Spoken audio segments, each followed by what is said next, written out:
Hi everybody, this is Rick Rogers at Doomsday Tank Models. Getting ready for episode, well, you're going to get it right now, episode 19. I'm going to give you an update. I started another tank, a Tiger II production turret, known as the Henschel turret. And I made a decision on the Periscope glasses around the turret. I've never tried to do anything to detail that.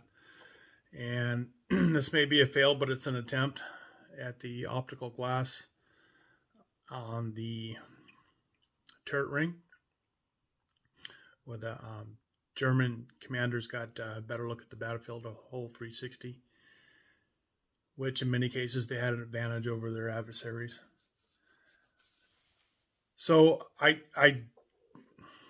got all kinds of I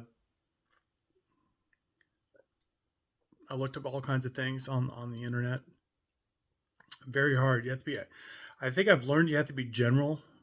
So instead of looking up German turret periscopes, you have to look up Tiger II interior, and then you go from there. So don't try to get too detailed, perhaps, if you come across the same problem that I did. And you may get what you want just on a general lookup instead of a detailed one. And it worked out for some of the things I was able to get into this video that I wanted to include. And I just wanted to say, even though I only do tank models, I want to throw out there that I have a lot of respect for people that do aircraft. I don't know how you guys do the canopies. It's all transparent, and you have to make it look like it's two pieces because you paint it perfectly. I don't know how you do it, but my hat's off to you. Shipbuilders, same thing. If you're into detail, you're getting those metal guns for the battleship guns, the metal railings. Very delicate work. Take a lot of time, I'm sure. And you guys that do figures, very detailed, almost like you expect them to move. Very impressive. And car modelers, I don't know how you get those perfect paint jobs. I don't know at this point of my hobby knowledge if I could do that. I did it for my youngest daughter, Emma, and she wanted to look weathered, and I think I obtained it okay. She liked it. And it was a Volkswagen Bug 148 scale, so it was very small. But I was stressing over the glass windshield and having to paint the windshield wipers and stuff, and I guess I did okay. I just don't know how you guys do it and these different hobbies that are so precise. I've always liked tanks because I like tanks. It's not that I'm modeling tanks because they're easier, and I think they probably are. When you get into detail, everything's hard. But, you know, it's when you get the end result you're looking for, or close to it, to where you're proud to put it on your shelf, it's all worth it. So let's get down to it. So I found these on the internet, and this is off I'm going to guess this is 234.76 or 234.85. The periscope's a little bit different than when they started the war. And you can see that's an optical glass that looks like battle damage. So what I was trying to do, I was not able to find the outward look into a Tiger II periscope as far as the glass, how far it is to the end of the openings. I wasn't able to do that. But what I was able to do is get different looks. This is the inside of a Panther.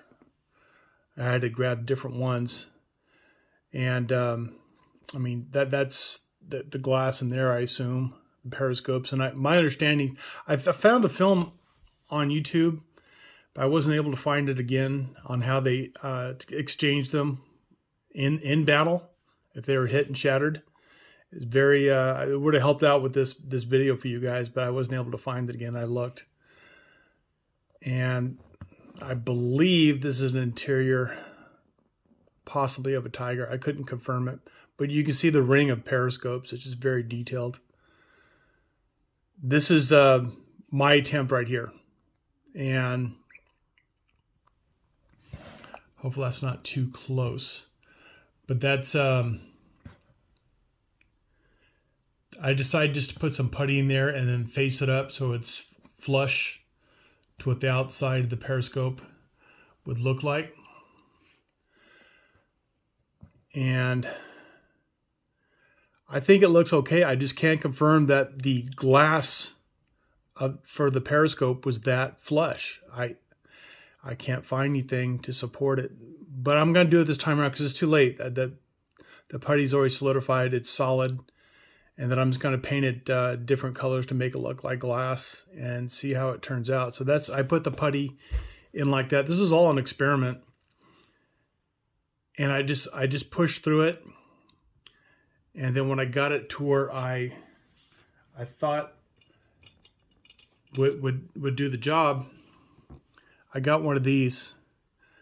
My stepson had these years ago. Someone gave them to him, and he just never did anything with them. It's a squared off eraser, and you just push it into that periscope right there, and you just you can flush it. It's perfect. If this is how it's supposed to be, is it supposed to be flush like that, then I'm okay. And if it's not, I'm going to have to be okay with it because it's too late. But this is my first attempt to do anything with periscopes. And I hope somebody correct me out there with a picture. I'd love it because I couldn't find anything. And let's just go through a bunch of other stuff I found here for you. That is a periscope glass. And this was on eBay. There was no description really on what turret this is from, but I thought it was very interesting. Optical glass for a periscope,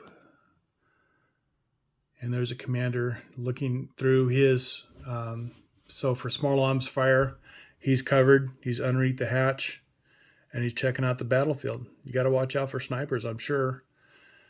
And here's a better look inside what the commander had to look at. It's all very interesting, this stuff. So anyway,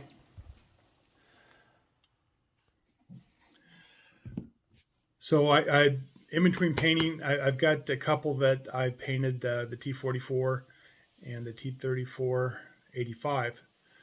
I'm just kind of dragging my heels on it because every once in a while I get in a painting mood, which I did for a while, and I finished a couple tanks, so it was kind of cool. And now I'm kind of in a mood where I just want to build. Sometimes I don't want to leave the hobby room. We have a nice bird's eye view outside of some nice green grass, and we're getting better weather now here in California, and can fix all that flood damage that other areas had. We just got back from Santa Cruz, and a lot of the stores were still wiped out, but they, in this country, we rebuild, we come back. And hopefully government stays out of the way and just let people do the work, and so it's just good to see that the people there are still digging out and persevering. As far as this, what I'm doing here, I just kind of put this together, and the kind of thing I like about the metal hulls, you can screw them together. So I kind of just screwed this together just for this filming right here. And all this that I did here was for the thumbnail of this film. So I'm going to start playing and pulling it around. I think I showed you this primarily when I first started this. I did the hooks for the tracks. And I'm going to hang this is the leftover from the metal tracks that I put on there. And I'm going to let those hang down. I did the hooks for the turret, and I like to do the metal grab handles whenever I can. So I got them here, and also for the hatch and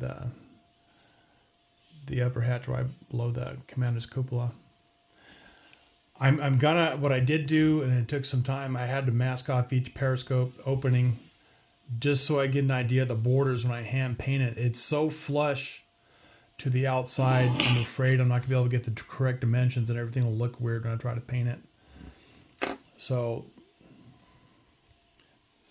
don't get excited about this right here, because like I said, it's just screwed together. When I go to put this together, it's screw and glue at the same time. And then yesterday I did this right here where it's the metal cable. This is done with brass wire, and it's going into the interior. That's for the light.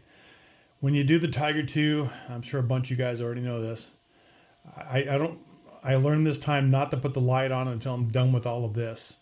And the reason is you could snap, once that glue solidifies, you could snap it off, and it's, you know, it's doable. You can get it, looks normal even though it was broken off, but why worry about that when you don't have to? So I did put all this together, and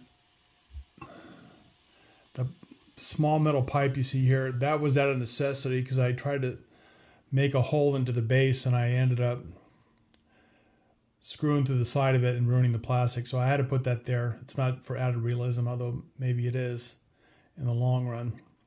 It's not the reason I put it there, because I screwed something up. But in armor, there's a lot of things you can screw up and still do a very good piece that you'd be happy to put on your shelf again. So I did a little melting with the glue on a brush just to give it some change in texture with the light. I think you could probably see that. That way it's just not perfectly model produced sheen to it, or it's perfectly smooth.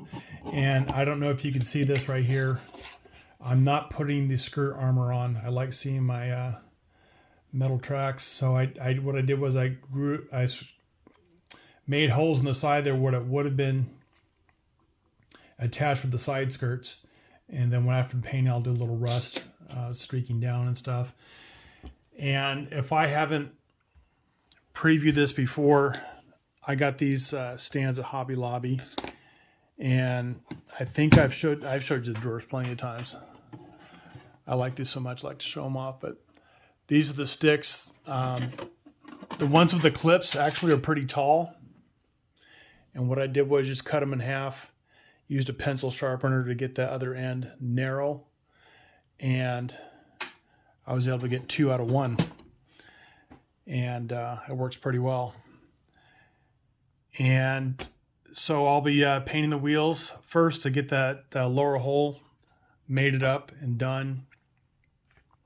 And also I have, these are all the parts that I haven't put on. I haven't decided if I'm going to paint them,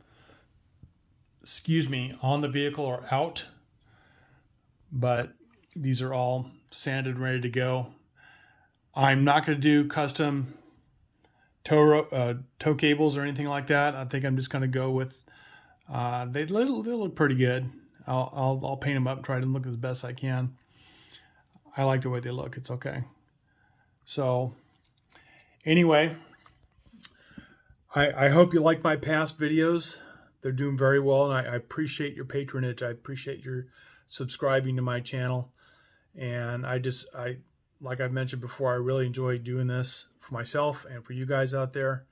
If you like what you see, please like and subscribe. I really like to build this channel just so I can keep on cranking out videos for you guys and doing something productive that I love. And that's, you know, I liked working my job for 30 years at Costco Wholesale. Love the people there, customers, people I work with. This is something that's been on again, off again hobby. And now that I'm fully retired, it's all on. So I appreciate your audience. I appreciate you watching. I appreciate your comments so much. And keep them coming, please. And I will see you next time. All right. Thanks very much. Bye now. Something also that I wanted to share with you. I forgot to include these track pins that I made. These will be going in when I put them on the side of the turret. And just a little more added realism that I haven't done before and that I'm doing now. Also, I've got, for the engine grills, I've got these right here, these brass screens. They're going to go on the back here. And it's going to look, I've used these before, it looks really good. But these parts right here, I've got to bend that into shape. I shouldn't be too much of a problem, but I just wanted to show you a little detail. And of course, this is the 88mm gun that goes with it from Aber. And I think also from Aber, bow machine gun. So it's just more added realism that I wanted to show you real quick before I signed off again. And all this goes back in. Till next time. All right. Goodbye again, and we'll see you next week. Bye.